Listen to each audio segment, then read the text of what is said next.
Shalom pour toi qui avais suivi la vidéo de la dernière fois. Nous sommes sur la deuxième question de Lucas. Je sais que la question de Lucas, tu vas forcément te retrouver dans cette question. Lucas soit béni. Pour ceux qui regardent cette vidéo, pour eux c'est la première vidéo. Pour ceux qui ont regardé la vidéo la dernière fois, ils savent que c'est une continuité parce que c'est les mêmes vêtements. Voilà, pour toi qui tombe sur cette vidéo, je suis le prophète King Eric, je suis le dirigeant de l'église Esprit Supérieur. Nous sommes basés en Suisse, à Fribourg, précisément à la route du Paquis 2, 1720 Corminboeuf. Je fais cet enregistrement pour répondre à la question de mon fils Lucas. Donc la question c'était, c'est quoi la notion du sacrifice dans la maison de Dieu? Qu'est-ce que tu veux dire par la notion du sacrifice dans la maison de Dieu? Qu'est-ce que tu veux vraiment dire? Ou bien moi j'essaie de faire ressortir sa question. En fait, la question qu'il pose, c'est de dire quelle est la notion du sacrifice dans la maison de Dieu? Il veut dire que pourquoi toujours le chrétien, il fait un effort, mais on lui dit toujours faut te sacrifier, il faut. Donc en fait, il veut comprendre c'est quoi exactement le sacrifice, parce que c'est comme si ça ne suffit jamais. C'est comme si c'est jamais assez, on faisait beaucoup, mais c'est comme si ce n'était pas assez pour Dieu. Amen. Amen. C'est exactement ça. C'est exactement ça la question. Amen. Amen. Voilà. Donc, on va répondre à la question de Lucas. On va aussi te répondre. Amen. Quand je dis on, ce n'est pas moi, c'est ma chair et l'Esprit de Dieu. C'est pourquoi j'ai dit on. Et je sais que quelque chose va te parler à travers les différentes réponses. Je vais répondre en 6 points. Amen. Je vais répondre en 6 points. Lucas. Alors Romains 12 verset 1, je vous exhorte donc à offrir votre corps comme un sacrifice vivant, saint, agréable à Dieu, ce qui sera de votre part un culte raisonnable. Donc ici nous comprenons que la notion du sacrifice, déjà c'est le fait de faire un culte en permanence. Tu vois, quand on est dans le culte, tu prends un air sérieux, un air disposé, un air concentré. Tu évites même de pécher. Romains chapitre 12 verset 1 nous dit que, en fait, le fait que notre corps chaque jour est dans une disposition comme si nous étions en plein culte, pour nous, c'est ce que nous sommes comme sacrifiés pour Dieu.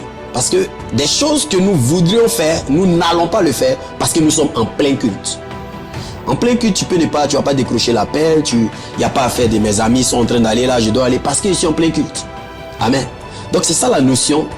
Premièrement, la notion du sacrifice, c'est un culte permanent. Toujours ton esprit est en prière. Est-ce que ça, ce serait convenable à servir Dieu? Est-ce que ça, ce serait convenable à être appelé du nom de Dieu pendant que je fais ci, pendant que je fais ça, pendant que je me trouve à tel endroit, à tel jour, à tel moment, alors que je devais être dans tel lieu, au nom de Dieu? C'est ça. Amen. Amen. Ça, c'est déjà une première, la compréhension de cela est déjà une première notion du sacrifice. Deuxième passage. Lévitique 9 verset 24, un feu sortit devant l'autel et consuma sur l'autel l'holocauste et les graisses. Consuma l'holocauste et les graisses. Amen. Ce que nous comprenons ici, c'est que tout sacrifice était consumé par le feu.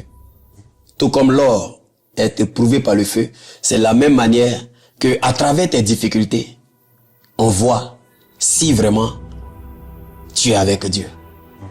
C'est là la notion du sacrifice.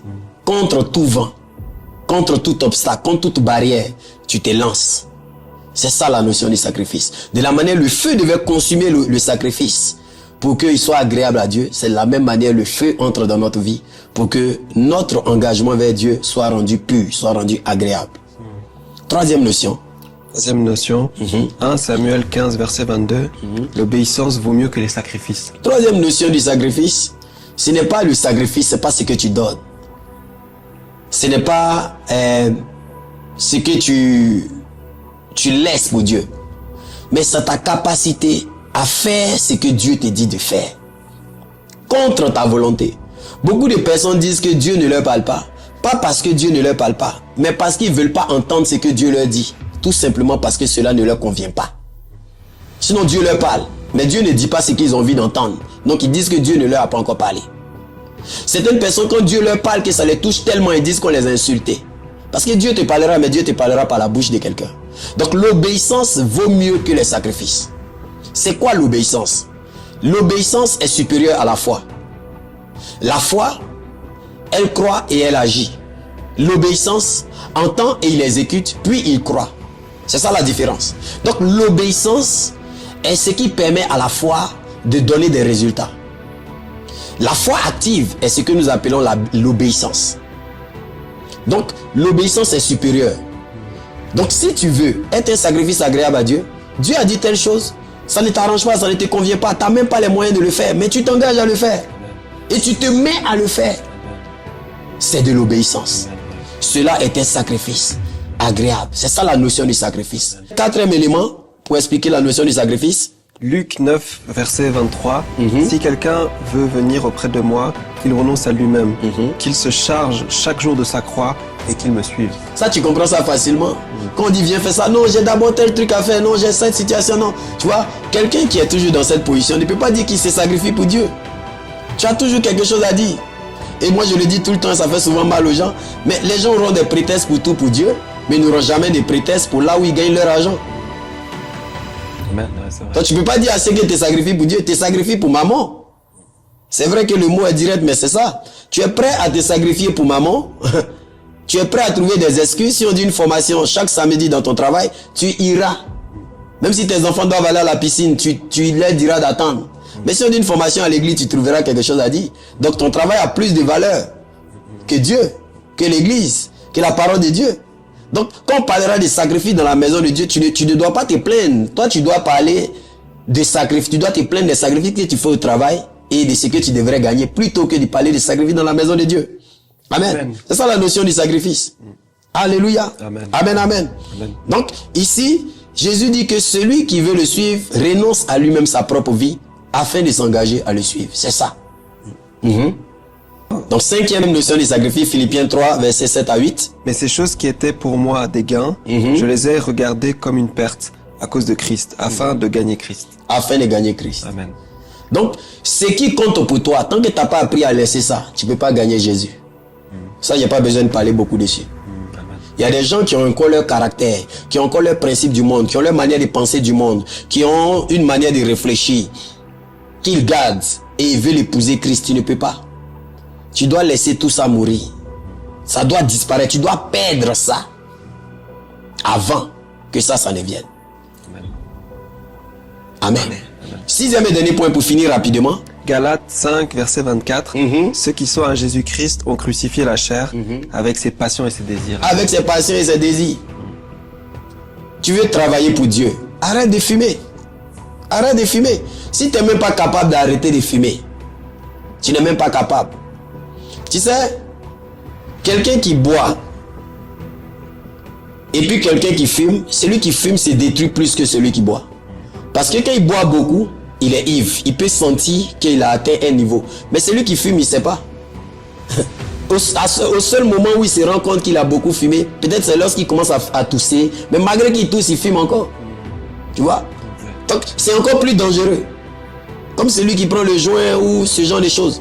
Je ne dis pas que l'alcool est meilleur. Je suis en train de dire juste que il y a des péchés où c'est toi-même qui décide d'arrêter.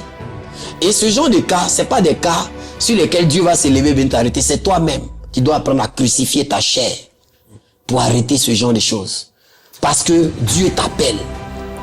Parce que Dieu veut t'utiliser. Tu ne peux pas rester 6 mois sans être avec une femme. Tu ne peux pas rester 3 mois sans être avec un homme. Tu es une soeur, tu es à l'église, tu pries, tu dis tu veux que Dieu t'utilise. Mais tu rêves chaque jour qu'un homme t'aborde. Tu souhaites chaque jour, tu as encore des désirs de mariage, tu as encore des désirs, non. Ces choses-là, quand ça se brûle, le mariage met un coup après toi. Remarquez qu'une fille devienne pure, qu'elle est dans la maison de Dieu, elle est beaucoup intéressée par le mariage, personne ne s'intéresse à elle. Ça veut dire que son engagement n'est pas encore sincère. Quand tu vois la sœur devient vraiment sincère, elle a atteint un certain niveau, là, elle a vaincu la convoitise. Tu vois que tu peux ne même pas voir sa beauté ou bien son attirance parce qu'elle se néglige. Mais c'est elle, quelqu'un désire, des gens la désirent. Parce qu'il y a quelque chose en elle qui attire. De la manière que la lumière attire les insectes. Quand la grâce de Dieu est sur toi, ça attire des hommes comme ça qui commencent à te désirer. Si tu es engagé dans la maison de Dieu, que ce n'est pas encore comme ça, c'est que ton engagement n'est pas total. Parce que le diable doit envoyer des gens qui vont chercher à puiser cette grâce, à faire tomber cette grâce. Ils vont chercher à te faire chuter. Donc ils viennent. Donc en fait, ça c'est un discernement que je donne à quelqu'un. Donc si tu vois que c'est pas encore le cas, c'est que tu as besoin d'aller encore à plus tuer la chair. Tuer la chair, c'est pas seulement le jeûne. C'est pas seulement. Même des heures de prière, c'est aussi tuer la chair. Voilà. C'est pas forcément le jeûne. Amen. Amen. Que Dieu vous bénisse. Amen. Que la grâce de Dieu soit sur votre vie. Amen. Je ne sais pas s'il y a un dernier point, mais tu as une autre question. Si tu as une question ou bien je ne sais pas, Juste avant qu'on les finisse pour moi et Lucas aujourd'hui. Merci papa, tu as répondu à toutes mes questions. Vraiment, je te remercie beaucoup. Ok. Donc on rend grâce à Dieu. Je bénis le Seigneur pour la vie de mon fils Lucas. Et je prie afin que Dieu vous bénisse. Ne manquez pas de vous abonner à la chaîne YouTube, à TikTok, en tout cas le réseau social où vous avez suivi cette vidéo. Remarquez que je ne suis plus trop sur mes réseaux sociaux, mais je vais relancer normalement cette semaine. Vous voyez la vidéo, les vidéos vont s'enchaîner par la grâce de Dieu. Sur l'application Esprit Sage, vous pouvez télécharger l'application. C'est sur Play Store, Apple Store, ça se trouve sur les tablettes et aussi sur Android TV. Que Dieu veille sur votre vie. C'était le prophète King Eric, dirigeant de l'église Esprit Supérieur. Vous pouvez assister à nos cultes tous les dimanches si vous êtes de passage en Suisse ou bien si vous venez de l'étranger pour nous visiter. Vous pouvez passer à Fribourg, c'est à l'adresse route du Paquis 2, 1720 Commenbeuf. Voilà, que Dieu vous bénisse et on se retrouve très très vite. Shalom à tout le monde. Ciao, ciao.